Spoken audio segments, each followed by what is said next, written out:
Well, if it isn't Yoimiya. Come on in, dear. Come and take a seat. Are these two your friends? Yes, they're travelers from afar. Outsiders have a very difficult time getting into Inazuma nowadays. Indeed, these are unprecedented times. But seeing as they came all this way, we locals should give them a warm welcome. Oh, before I forget, I brought the fireworks that you ordered. Oh, thank you, dear. Your family is so good to us every year. First your father, and now you. I wonder if I'll still be around to see the next hair of Naganohara Fireworks. Of course you will. You're both in great health. Don't say things like that. It's bad luck. We aren't as young as we once were, though. The body knows it. It used to be that I could spend all day working the land, carrying water back and forth. But now, even a moment of light work leaves me with all sorts of aches and pains.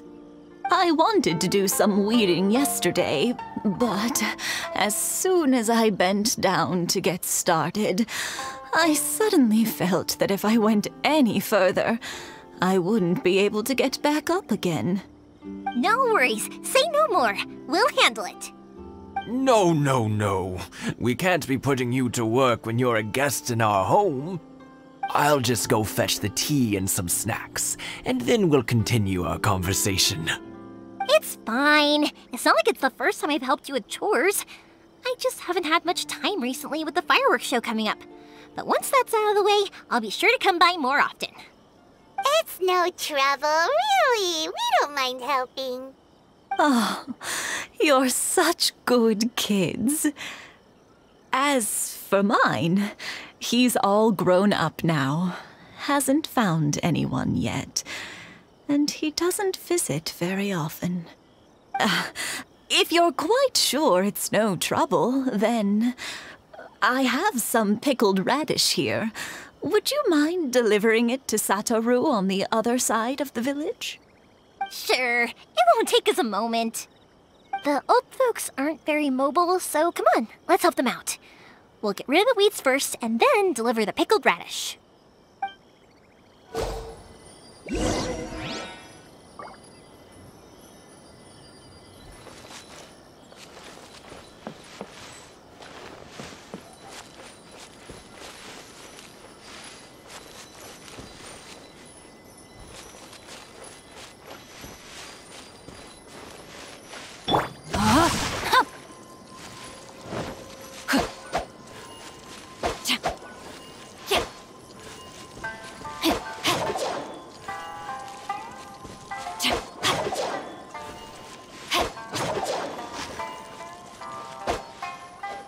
Yeah, you got it!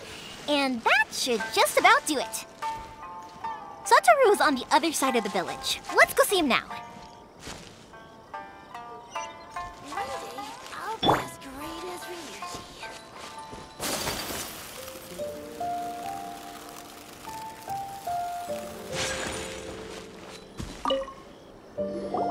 Hey, Satoru! How have you been? Keeping well? Yeah, same as usual. Not much has changed. You're looking full of life, as always. All thanks to the support of our loyal customers, the family business just keeps getting better and better. We sold some fireworks to Liu a while back, and word is they were a real hit. So it looks like we'll be getting more business from over there in the future. That must mean a lot more work for you, though. Are you sure you and Mr. Ryunosuke can manage? If it gets too much, don't forget, you can always ask me for help, We should be fine. I think we can cope. Oh, yeah. This is some pickled radish from Mrs. Imatani. Oh, wow, thank you so much. I never used to be a fan of pickled radish, would you believe?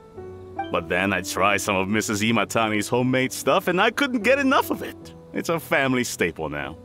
Speaking of your family, how's everyone doing? They're doing well. We have the occasional heated argument, but I guess that's every family ever. Being close to family is better than never getting to see them, even if it does mean putting up with some conflict.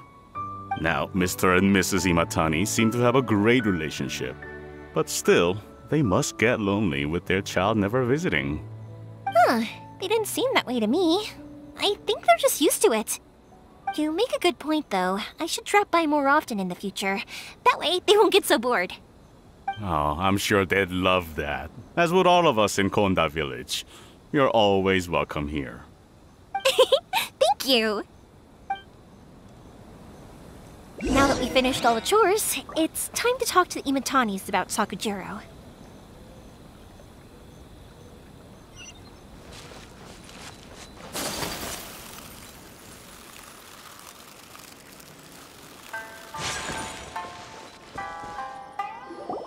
That was quick. Ah, young people are so handy.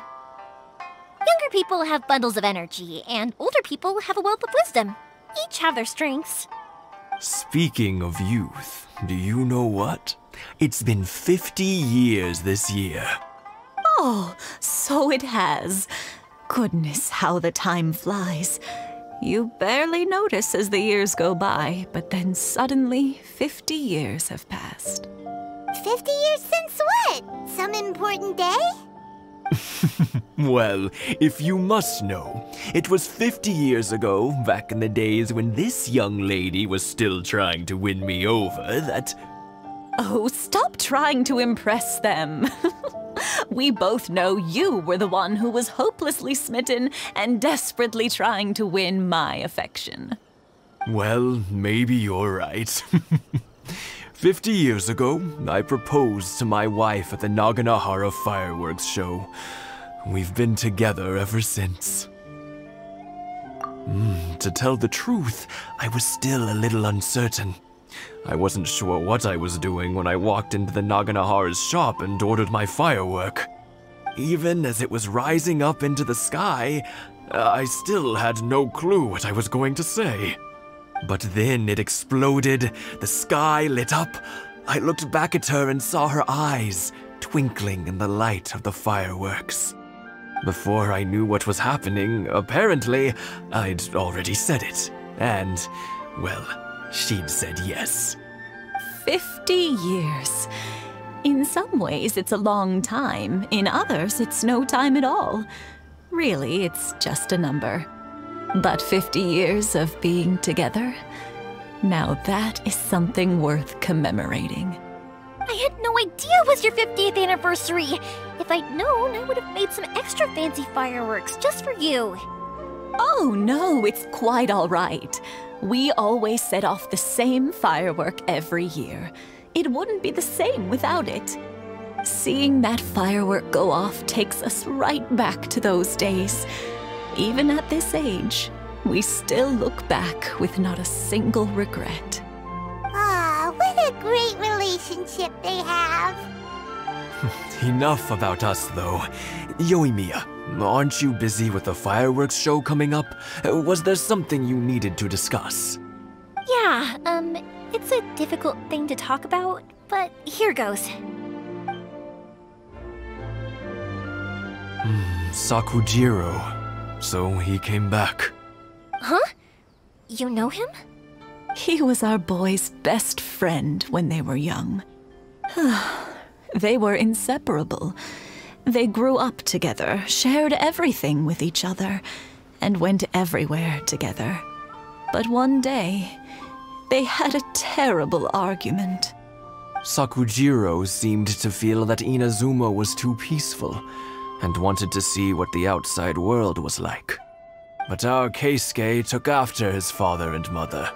He felt that there was nothing wrong at all with being peaceful. You know what children are like. They get terribly worked up about these sorts of things. In the end, Sakujirou stormed off, and that was that. I see. Keisuke said nothing to me or my wife about the fight. We could sense that he was very hurt by it, but he didn't want to talk with us about how he was really feeling. Eventually, whether out of pent-up anger or for some other reason, he joined the Tenryou Commission. He rarely comes home anymore. If it was anything else, I could talk to Keisuke, and I'm sure he'd be willing to help. But since it's Sakujirou, I don't feel there's any way we can get involved. What a strange coincidence! Who'd have thought? I understand now. When I asked Sakujirou why he came back, he just said because of past mistakes and wasn't willing to elaborate. Now I finally understand why he can't decide what to do. Two best buddies in childhood. One grows up to join the Tenryou Commission, the other grows up to join the Tenryou Commission's most wanted list. Well, no worries. If that's the case, then never mind. We can find some other way to help Sakujirou. There's no need to make things difficult for you. This sounds like something for Sakujirou and Keisuke to resolve between themselves. Yes. It'd be so nice if they could go back to the way things were. I think after all these years, they ought to let go of their grudges. Well, can't say we didn't try. I'll let Sakujirou know after we get back. I'm sorry that we weren't much help. One day, though, that child is going to have to face up to his feelings. This is one life lesson that he can't learn from his parents.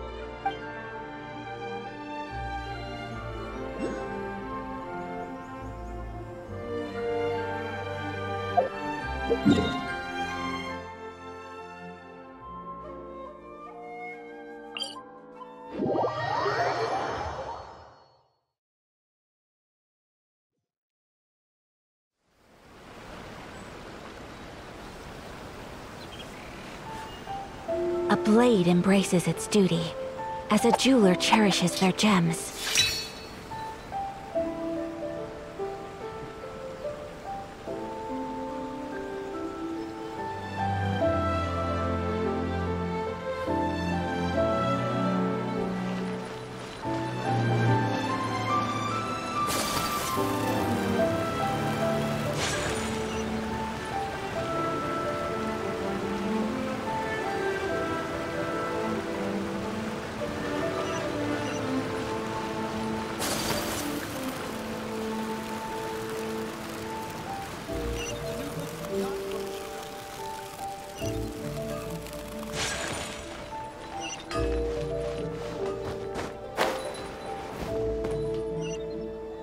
Yoimiya, something bad's happened. Some people from the Tenryou Commission came by.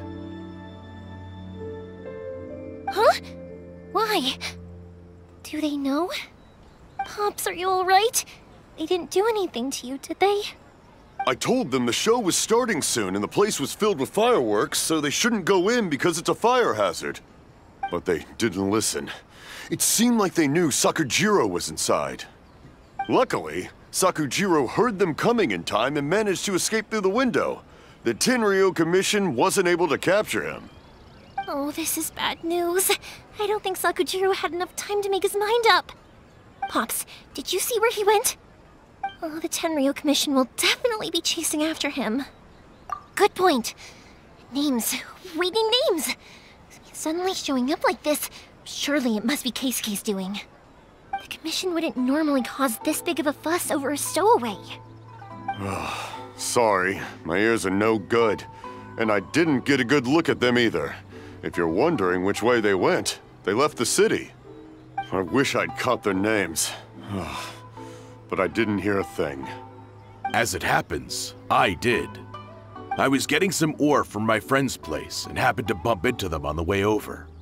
I think their leader's name was Keisuke, just like you said. Just as I thought. Thanks. If Sakujirou still hasn't made up his mind, those two running into each other won't solve anything.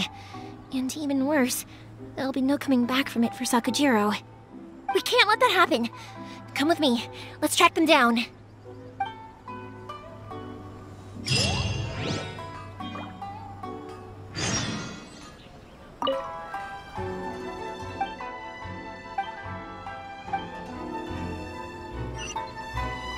Things aren't boding well for Sakujirou.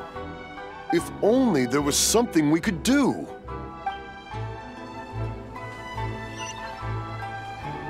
Be careful. This is the Tenryou Commission we're talking about. Please don't do anything you might live to regret.